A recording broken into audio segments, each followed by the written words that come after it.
Good morning, students. Today we are going to discuss about respiration. Respiration means श्वसन. श्वसन क्या है? आपने अभी तक पढ़ा होगा, सांस लेना की क्रिया को श्वसन कहते हैं. कुछ बच्चे पूरा जानते भी होंगे. हम यहाँ पे आपको बता दें, सांस लेने की क्रिया को केवल सांस लेना या ब्रीदिंग कहते हैं.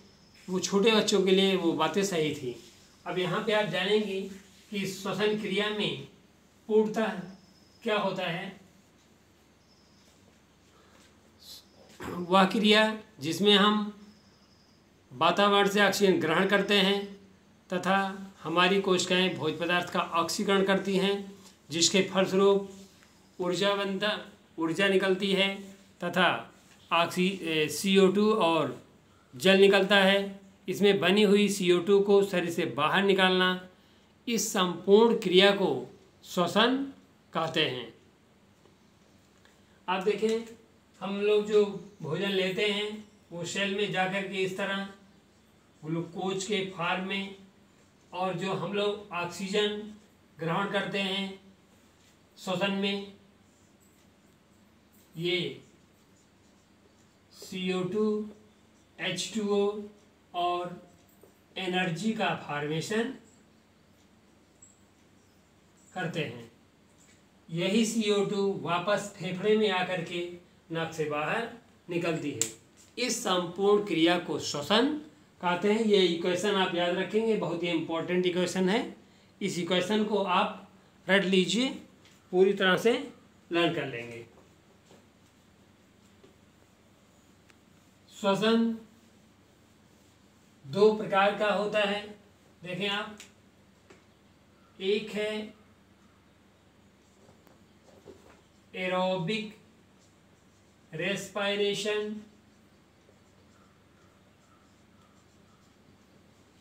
ऑक्सी श्वसन, और दूसरा है एन एरोबिक रेस्पिरेशन, अनॉक्सी श्वसन.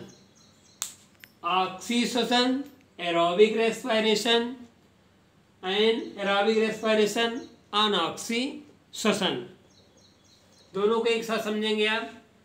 ऑक्सी श्वसन मीन्स जिसमें ऑक्सीजन की आवश्यकता होती है, या वह श्वसन जो ऑक्सीजन की उपस्थिति में होता है उसे ऑक्सी श्वसन कहते हैं, और वह श्वसन जो ऑक्सीजन की अनुपस्थिति में होता है उसे अनॉक्सी श्वसन कहते हैं.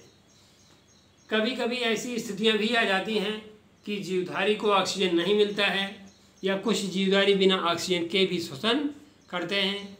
जैसे जब हम बहुत तेज़ी से दौड़ने लगते हैं तो उस समय हमारे पैरों की मसल को या पैरों को उतनी तेज़ी से ऑक्सीजन नहीं उपलब्ध हो पाती है, तो पैर की मसल्स में एन एरोबिक रेस्पिरेशन होता है.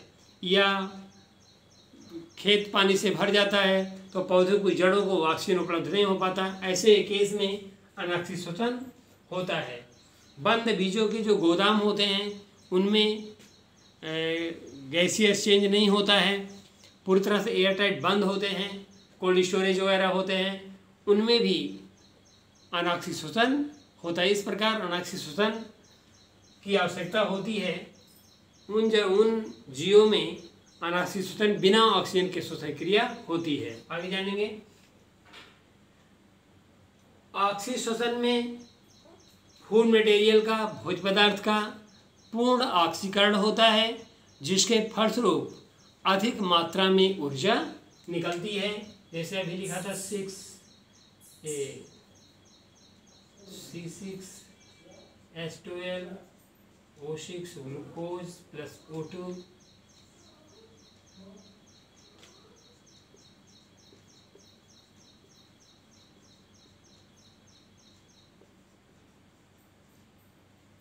ये देखिए, यहाँ पे इस ग्लूकोज का पूर्ण ऑक्सीडेशन होता है, CO2 और जल बन जाता है और 36 ATP निकलता है. इस क्रिया में देखिए आप, ऑक्सीजन नहीं होगा तो इसका पूर्ण ऑक्सीडेशन नहीं होगा। ये देखिए यहाँ पे अल्कोहल बन जाता है C2H5OH plus CO2 plus 2 ATP, और तब यहाँ पे बहुत कम मात्रा में ऊर्जा 2 ATP के रूप में निकलती है। मीन्स 2 ATP निकलता है क्योंकि यहाँ पे एथिल अल्कोहल बन जाता है। इस प्रकार से एनाएरोबिक रेस्पिरेशन में फूड का पार्शियल ऑक्सीडेशन, आंशिक ऑक्सीडेशन होता है, जिससे कम मात्रा में ऊर्जा निकलती है। इसे कहते हैं एनाएरोबिक रेस्पिरेशन। हमने एडाप्टेशन पहले ही बताया कि जब ऑक्सीजन उपलब्ध नहीं होगा, जैसे जल से भरे खेतों की जड़ों में, या कोल्ड स्टोरेज जो एयर कंडीशन ये बंद होते हैं, कोल्ड स्टोरेज, उनके बीजों को ऑक्सीजन उपलब्ध नहीं हो पाता। इस तरह के उसमें जीवों में, बीजों में अनाशी शोषण की क्रिया होती है। अब हम एक छोटा सा बहुत ही इम्पोर्टेंट शॉर्ट नोट पढ़ेंगे, दैट इज फर्मेंटेशन। फर्मेंटेशन या किण्वन बहुत ही इम्पोर्टेंट है। ये किण्वन क्रिया अनाक्षी श्वसन का ही एक रूप है। मीन्स यह भी अनाक्षी श्वसन के ही समान होता है। इसके विपरीत ये आप समझेंगे कि लोअर ऑर्गेनिज्म में, बैक्टीरिया में, फंजाई में आदि में अनाक्षी श्वसन की क्रिया को ही किण्वन कहते हैं। ऑक्सी श्वसन के विपरीत किण्वन क्रिया कोशिका से बाहर भी हो सकती है या जाइमेज एंजाइम की उपस्थिति में होती है। या आप देखते हैं जो गन्ना मिल वगैरह होती है, उसके अगल बगल सीरा होता है, सीरे से दुर्गंध आती है, वहाँ भी किण्वन क्रिया होती है। ये क्रिया वेसल्स में या टब में भी कराई जा सकती है। इसमें ऊर्जा ATP के बजाय हीट के रूप में भी निकलती है। ये डिफरेंस होता है, आप देखेंगे।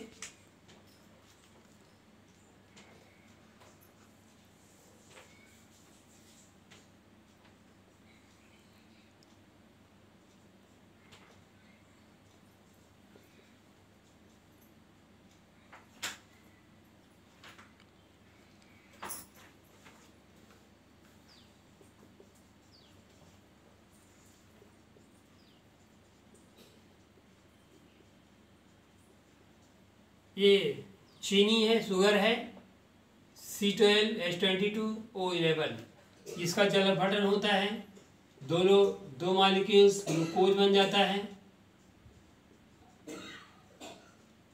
इन्वर्टेज एंजाइम इसको कराता है, जो ईस्ट में पाया जाता है। इसी प्रकार से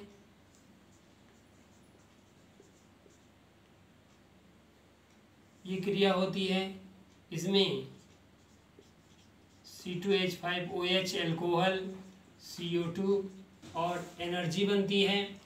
अगर ये क्रिया सेल में होती है, बैक्टीरिया और फंजाई में होती है, तो इसमें ATP के रूप में ऊर्जा निकलेगी। और अगर ये क्रिया गड्ढे में, वेसल्स में प्रगनली और या किसी बीकर में कराई जाती है, तो वहाँ पे ये क्रिया हीट के रूप में, ये एनर्जी हीट के रूप में निकलती है। इस प्रकार किण्वन भी एक प्रकार का अनाक्षी श्वसन होता है। लोअर ऑर्गेनिज्म में, जैसे बैक्टीरिया और फंजाई हैं, इनमें अनाक्षी श्वसन को ही किण्वन कहते हैं। हम लोगों में भी अनाक्षी श्वसन अभी बताया हमने कि जब हम तेज दौड़ने लगते हैं किसी कारणवश और ऑक्सीजन की सप्लाई नहीं हो पाती है, तो अनाक्षी श्वसन होता है। और पैरों में दर्द होता है, वो दर्द क्यों होता है उसको भी समझ लीजिए आप।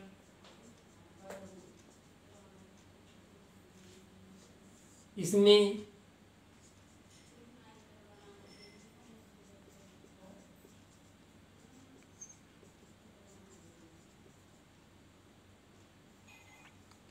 लैक्टिक एसिड बनता है। ये लैक्टिक एसिड है और इसी लैक्टिक एसिड बनने के कारण हमारे पैरों में दर्द होने लगता है। अगर हम थोड़ी देर तक रेस्ट कर लेते हैं तो ये दर्द दूर हो जाता है, क्योंकि ये धीरे धीरे जैसे जैसे ऑक्सीजन उपलब्ध होता है वैसे वैसे ये लैक्टिक एसिड CO2 और H2O में टूट जाती है। इस प्रकार आपने पढ़ा रेस्पिरेशन, एराबिक रेस्पिरेशन और anaerobic respiration and fermentation. Homework note करिए बेटा। श्वसन क्या है इसका समीकरण भी दीजिए। नेक्स्ट, श्वसन कितने प्रकार का होता है। नेक्स्ट, ऑक्सी श्वसन क्या है। नेक्स्ट, अनाक्सी श्वसन क्या है। नेक्स्ट, किण्वन की प्रक्रिया पर टिप्पणी लिखिए।